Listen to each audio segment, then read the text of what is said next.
Un resplandor inicial tiene que ver con algo que me parece evidente, y es que un autor habla de literatura también y sobre todo para decirle a un lector virtual, real, imaginario, cómo quiere que lean los libros que el autor escribe, lo cual no quiere decir que eso sea posible. La verdad es que no puedo imaginar un lector en particular, si bien el destinatario inicial, digamos, el destinatario de la dedicatoria es mi hija, porque es como el testimonio de la relación de un autor con su obra. Ahora bien, el protodestinatario de este libro en realidad es el público que se enfrenta a un pizarrón. En este sentido, la primera idea sobre un resplandor inicial la tuve en un momento en que empecé a sentir que podía trazar una especie de mapa mundi, o más bien planiferio, o mapa estelar de mis libros, estableciendo las relaciones, las simetrías, las asimetrías, los modos en que cada texto se vinculaba con otros textos. Esta idea me rondó durante un tiempo. Imaginaba una clase que era, digamos, literalmente era cómo escribí mis primeros 20 libros o algo por el estilo. Y una vez fui a un acto en homenaje a Héctor Libertela, y en el momento del homenaje alguien, uno de sus amigos más cercanos y o discípulos, no me acuerdo el nombre, repartió un impreso en el cual había un dibujo de Héctor donde se veían el mismo mapa, digamos, pero de su propia obra, que había imaginado yo. Entonces, por un momento sentí una especie de mezcla de decepción y alivio, porque pensé, esto ya está hecho, lo cual en literatura no quiere decir más que hay alguien que recorrió el camino que yo estaba pensando recorrer, o hay alguien que supo en algún momento lo mismo que yo descubrí años más tarde, y no tiene más importancia que eso, pero de alguna manera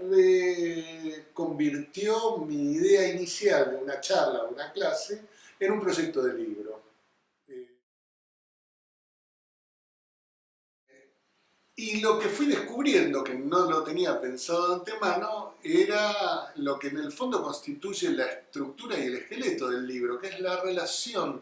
del autor con los textos que surten el esqueleto, la trama secreta de la escritura de cada libro, que son básicamente otros libros. Y uno se sorprende siempre con ese efecto, porque uno no siempre es consciente de qué libro está reescribiendo sin saberlo. No hay duda de que cuando uno termina de escribir un libro se da cuenta que el asunto que sostenía el libro es distinto de aquel que uno imaginó como disparador inicial.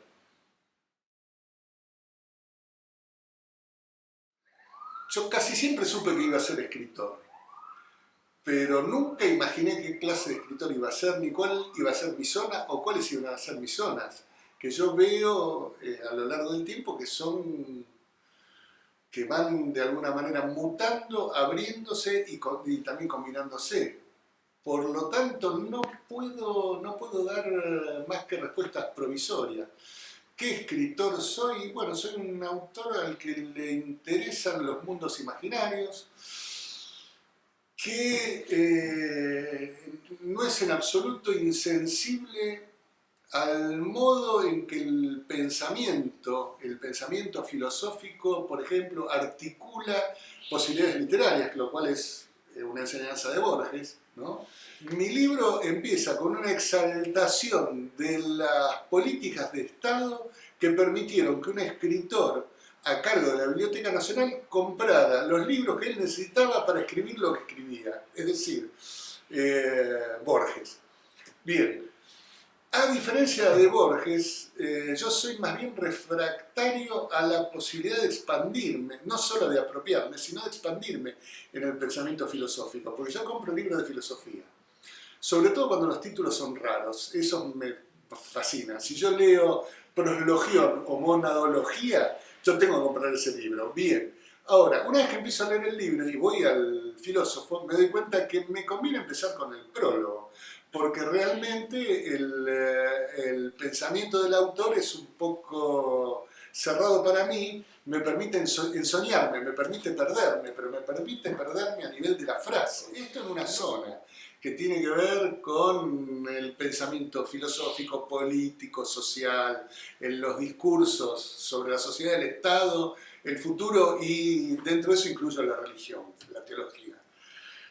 Ahora, también tengo textos que tienen que ver con fantasías de orden psicológico,